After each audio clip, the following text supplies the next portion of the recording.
Dobrodošli u Biznis magazin Kreativno. Ja sam Jasmina Golubović. Danas ćemo pričati o biznisu u doba korone, ali i drugim stvarima koje će vam olakšati da prevaziđete ovaj izazovan period života.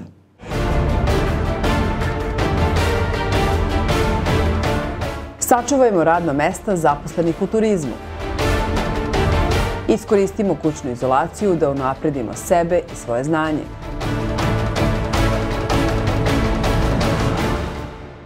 Svedočimo vestima koje prenose svetski mediji i agencije, a od kojih vam se zavrti u glavi, a koje govore kako su nestale, isparile ili izgubljene milijarde dolara svetskih kompanija zbog uticaja koronavirusa. A da li je to baš tako? Nije zbog pada tražnje na berzama došlo do tog gubitka što se tako velikim brojkama se bacaju i izbacuju u javnost. Radi se naprosto o fiktivnim vrednostima koje se naduvaju i fiktivnim vrednostima koje se izduvaju kao balon. Dakle, postoji jedan fenomen da se sa hartijama od vrednosti nekih kompanija trguje na berzi, registrovanim berzama. Poslednje transakcije koje su bile 1 dan, 3, 5, 7 dana čine neki prosek i kada pomnožite tržišnu vrednost tog malog broja akcija sa tom nekom tražnjom, jer je mali broj akcija kupljen, onda vi dobijete umesto $300 po akciji, dobijete da je vrednost akcija bila $500, pa pomnožite sve akcije sa $500, onda kažete da je to 5000 milijardi, govorim kao model. A onda se desilo da je za onih 5, 10, 15, 100 akcija tražnja opala zbog toga što investitori će pre kupovati zlato nego te akcije i očekivanja su da tim akcijama će zaraditi. Odnosno, sada se dešava nešto drugo zbog usporavanja svetske privrede, zbog toga što je realno došlo do usporavanja i doće do usporavanja svetske privrede. Onda vrednost onih akcija sa 300 koje su otišle na 500 je opala na 150 i niko nije spreman da kupi za 150 eura, onda je gubitak taj procenat koji je između 300 i 150% i onda kažu izgubljeno je 5000 milijardi ili ostalo, izgubljeno je 100 milijardi ili 250 i tako dalje, tako dalje. Vidite da je to jedna vrlo fiktivna igra koju, nažalost, preuzimaju novinari, nekritički, podhranjuju i stručni ljudi fenomenom berze, jer vrlo često berzu mistifikuju i sve to što se tamo dešava i s te mistifikacije nastaju takve stvari u kome je to za običnog čoveka neverovatno izgubljeno. 300 milijardi, 7 milijardi, 500 izgubio Amazon ili neko drugi. On koliko je dobio, toliko izgubio, realno je njegov biznis takav kakav jeste, bit će pogođen trenutnim stanjem svetske privrede, a to je već realni sektor, ne ova kocka, berzanska, već realne privrede, opašće tražnja za nekim proizvodima, neki proizvodi će biti manje proizvedeni zbog problema koji nastaju u privredi, objektivno, jer je objektivno da ćete vi smanjiti narudžbine u realnim fabrikama, u realnoj proizvodnji zbog zaštite tržišta ljudi, da ljudi naprosto ne stradaju ako je prevelika koncentracija u nekim žarištima gde je nastao biološki problem, a to je virus. I to će se odraziti na neki vremenski period kao usporavanje i pad. Kada prođe čitava ta nepogoda, dolazi do oporavka stvarne privrede, a onda dolazi i do oporavka ove fikcije koje se zovu hartije od vrednosti na tržištu. Prema tome, to je suština cele stvari. Za nas, mene priprost neuk svet, to su ogromne sume i ja ne razumem koliko su to mnogo velike sume. Ja kad izgubim 500 ili 1000 dinara sam vrlo nesrećan, tek koliko je nesrećan neko kad realnih izgubim, ali ovaj fiktivno dobio i fiktivno izgubio uopšte nije nesrećan. Dakle, radi se o tome. Kada biste o istoj stvari razgovarali sa nekim od mojih kolega koji je zaluđen fikcijom berzi, i to je biznis, to je posao, savjetnika i ostali ko će gde investirati i oni moraju da veruju u to i veruju u to i vrlo često i zaborave struku jer u to veruju. Oni bi vam dali potpuno drugačiju objašnjenje u odnosu na ova objašnjenja koja sam ja izložio, koja su dosta prizemna, dosta jednostavna, jer vrlo često te komplikovane stvari koje izgledaju u svetu, ekonomije, nauke se prikazuju kao komplikovane. Kad ih raščlanite, one uopšte nisu tako komplikovane, svakako ne treba ih ni pojednostavljivati na nešto što bi bilo potpuno pojednostavljenje koje nema svoju logiku i svoju težinu. Kada je reč o svetskoj prirodi, šta će se događati? Svakako će se događati zbog poremećaja koji su nastali. Svet je postao apsolutno povezan, tada vi imate kompanije iz bilo kojih oblasti realne ekonomije, čiji deo proizvodnje se obavlja u Koreji, u Kini, u nekim drugim zemljama, koje su sada zahvaćene, kao i Evropa, kao i Sjedinjene Američke Države, virusom, za koji se njegovim rešenjem, odnosno za poboljšanje imunog sistema ili sprečavanje širenja se traga. Prirodno je da u tim ograničenjima dolazi do smanjenja proizvodnje, ne prestaje proizvodnja, ali smanjenje proizvodnje je prirodno i ono će se odraziti kao jedan tok ukupne manje produkcije u svetu.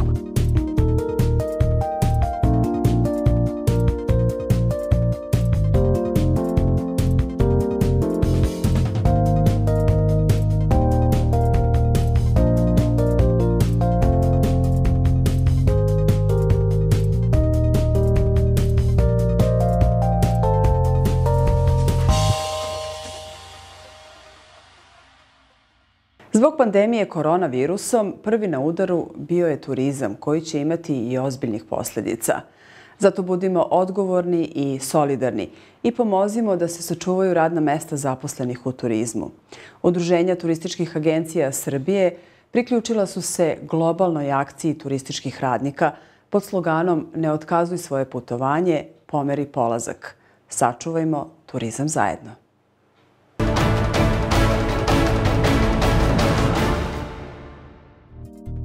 Sva putovanja planirana do 15. maja, odnosno do prestanka vanrednog stanja, otkazana su. Za putovanja planirana posle ovog datuma, turistički radnici će pratiti razvoj situacije i delovati u skladu sa uputstvima koje budu dobijala od nadležnih organa. Iskreno se nadamo da kriza prouzrokovana koronavirusom neće dugo potrajati i da ćemo sva putovanja na koje ste želeli da otputujete ovog proleća realizovati kada okolnosti dozvole, poručuju iz Udruženja turističkih agencija Srbije. Pošto je zabranom putovanja turizam prvi na udaru, pretrpeće najteže posljedice. Zato nam pomozite da sačuvamo radna mesta ljudi zaposlenih u turizmu tako što nećete otkazivati svoja putovanja, već ih samo pomeriti za period posle ukidanja vanrednog stanja. Turistički radnici učinit će sve što je u njihovoj moći da novac koji je već proslijeđen partnerima u zemlji i inostranstvu ne propadne, budući da većina hotelijera i prevoznika prihvataju da se izvršene rezervacije samo pomere za druge datume i ostanu punovažne. Molimo vas da pokažete solidarnost prema ljudima iz turističke branše. Budući da je pred svima nama težak period, molimo sve naše putnike da ne otežavaju dodatno zahtevima za refundaciju, budući da to lako može dovesti do nelikvidnosti mnogih agencija i gubitka radnih mesta. U slučaju nelikvidnosti i nesolventnosti agencija, prouzrokovani vanrednim stanjem, osiguravajuće kuće nisu u obavezi da isplate naknadu na ime garancije putovanja koje su agencije bile u obavezi da obezbede. Putnicima će biti ponuđeni sporazumni raskid ugovora o putovanju uz obavezu organizatora putovanja da pruže uslugu u vrednosti uplaćenog putovanja u periodu od godine dana do dana planiranog putovanja. Ovaj postupak odnosi se na sva turistička putovanja, uključujući i putovanja ugovorena za letnju turističku sezonu 2020. godine u slučajevima kada putnici insistiraju na raskidu ugovora o putovanju. Nadamo se da ćete naš apel shvatiti dobronamerno i da nećete dozvoliti da zbog okolnosti za koje nismo krivi turizam pretrpi dalekosežne posljedice. Solidarnost ne znači samo ostaviti dovoljno hleba na rafovima u prodavnicama, već omogućiti ljudima čije je poslovanje najviše ugroženo da mogu da ga kupe, poručuju iz Udruženja turističkih agencija Srbije. Zahvaljujemo se na razumevanju u ime turističkih radnika Srbije.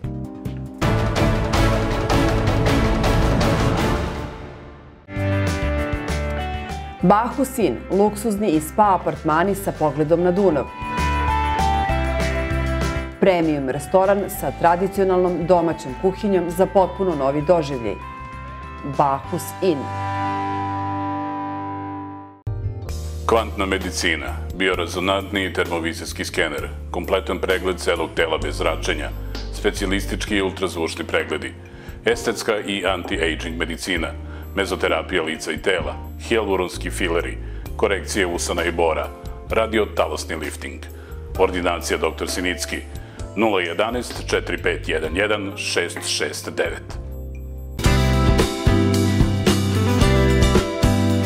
Frizerski salon Tačka, farbanje, balajaž, nega kose, fuziju do tretmanima, žensko i muško šišanje. Iskusni i stručni frizeri, samo za vas. Najbolji preparati za negu kose, Kerastase, Marocan Oil i L'Oreal. Frizerski salon Tačka.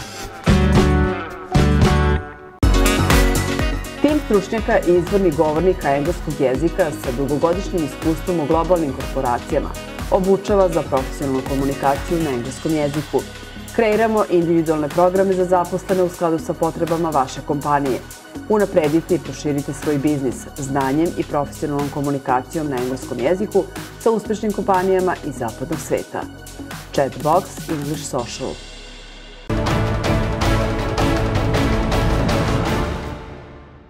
Životi su nam se za veoma kratko vreme promenili iz korena. Prinuđeni smo da živimo u kućnoj izolaciji. To vreme možete iskoristiti da steknete neka nova znanja, za koja do sada možda niste imali vremena. Predlažemo vam da naučite engleski online. Stručnjaci iz Chatbox English Social, kojima je izvorni jezik engleski, naučit će vas poslovnoj komunikaciji na engleskom jeziku, ali i drugim znanjima iz oblasti biznisa.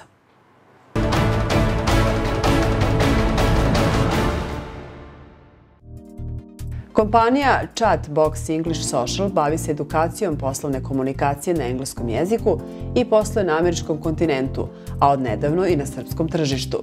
Chatbox English Social Business komunikacija program je program od 8 dana po 4 sata ili 4 vikenda po 4 sata sumbota i nedelja za one koji ne mogu da učestvuju tokom sedmice u ovom programu. I program podrazumeva svu vrstu komunikacije na engleskom jeziku.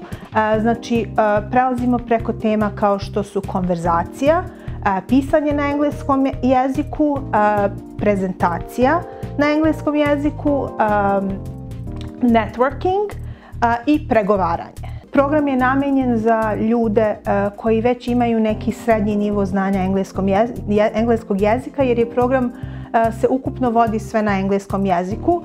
I tokom programa koristimo prave primere iz vaše karijere kako bi vam objasnili različite koncepte i kako bi provežbali to u pravoj životnoj situaciji. Znači, nije samo teorija, nego ima i veći deo programa je praksa. 8 dana program će vam omogućiti da se oslobodite, da na najbolji način možete da pripremite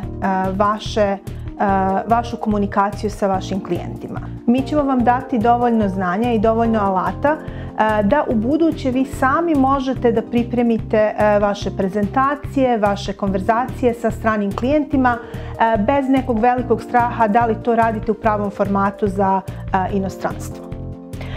Također vaše znanje engleskog, znači tokom tih 8 dana mi imamo grupu reči, vokabulara koje ćete vi naučiti, koji su, da kažem, nekih najvažniji vokabular u biznis svetu, znači koji morate da razumete da bi mogli bilo kakve osnovne konverzacije da vodite u poslovnom svetu sa inostranstvom. Znači to će biti obuhvaćeno, kao i gramatika koju trebate da koristite kad pričate u inostranstvu na engleskom jeziku. Zato što to je malo drugačije nego neka dnevna konverzacija koju bi vodili u prodavnici ili u banci. Prema tome morate da znate koja, na primjer, vremena se koristi za određene situacije, koji ton je dozvoljen u određenim situacijama, kako se neke stvari rešavaju sa stranim klijentima, jer tu ima malo razlike. Na primjer, pitanja koja su dozvoljena iz nekog bontona, da kažem, biznis bontona u inostranstvu, a koja možda su malo drugačija u Srbiji. Ovaj program namenjen je za nekoga ko već koristi engleski jezik u svom poslu, ali mu je potrebno pročišćavanje govora, potrebno mu je obogaćivanje rečnika i potrebno mu je specifični primjeri kada se nešto koristi u engleskom. Znači, neko ko završi ovaj program imaće tu osnovu, da kažem, znači sa svojim inicijalnim znanjem imaće tu nadogradnju da može sad malo sigurnije da pristupi klijentu i da radi neke javne prezentacije na engleskom jeziku i tako dalje.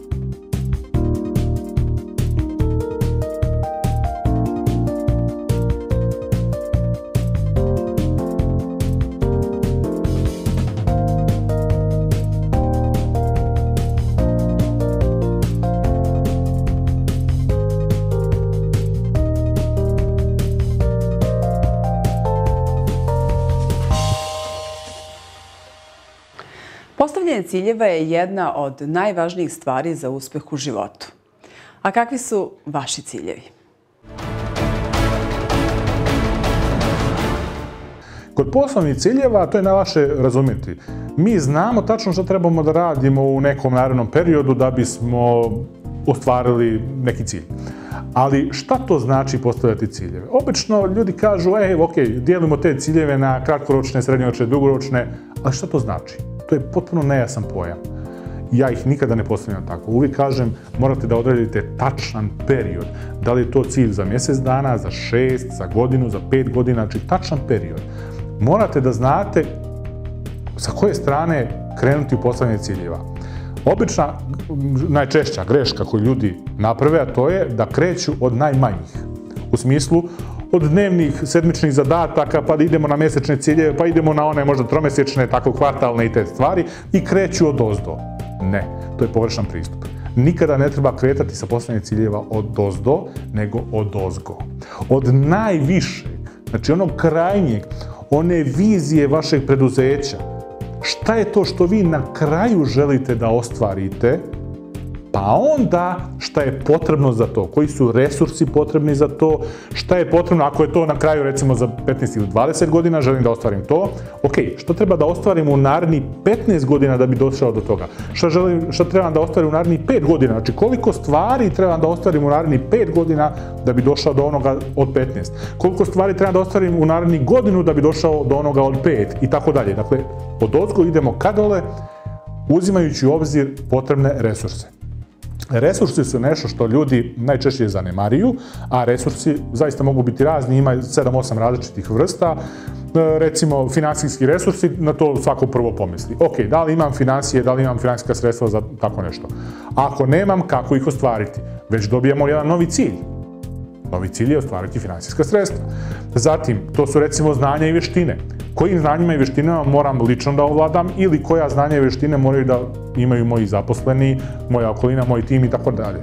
Zatim, šta je to što trebamo da stvorimo od infrastrukture, recimo? Da li treba da imamo neku zgradu, da li trebamo da imamo neku prostoriju, šta god da je u pitanju. Dakle, ima 7-8 različitih vrsta i između ostalog, neću sve nabrajati, ali ću reći jedan zanimljiv resurs, to je društveno-porodični. Da li imamo društveno-porodični resurs? Šta, o čemu se sad tu radi? Kako to ima veze sa biznisom? Itekako ima veze. Primjer radi, ako vaš posao, vaša poslovna budućnost podrazumijeva recimo da imate potrebu da se odselite na godinu ili 3 godine u Dubaji.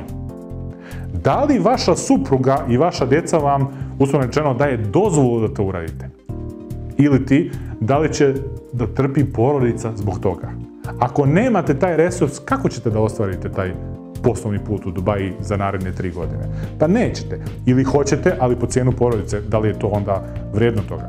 Dakle, postoji tu nekoliko stvari, birokratski, pravno, tehnički i tako dalje, ima tu mnogo nekih različitih resursa koje treba znati.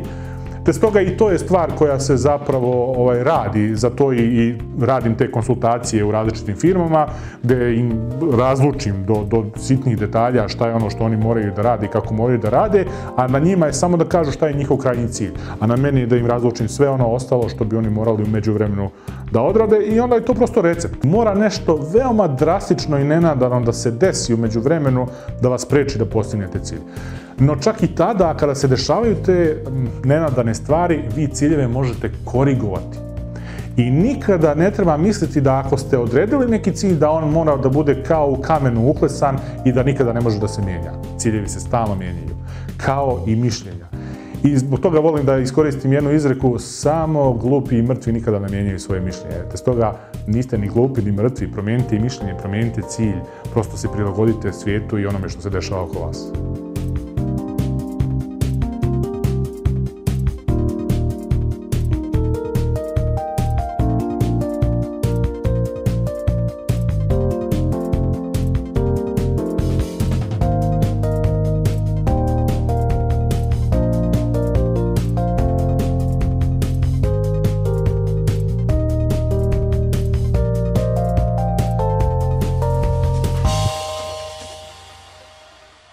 Ako sada nemate dovoljno vremena za svoje zdravlje, kasnije ćete morati da izdvojite mnogo više vremena i novca za svoju bolest, kaže kineska poslovica.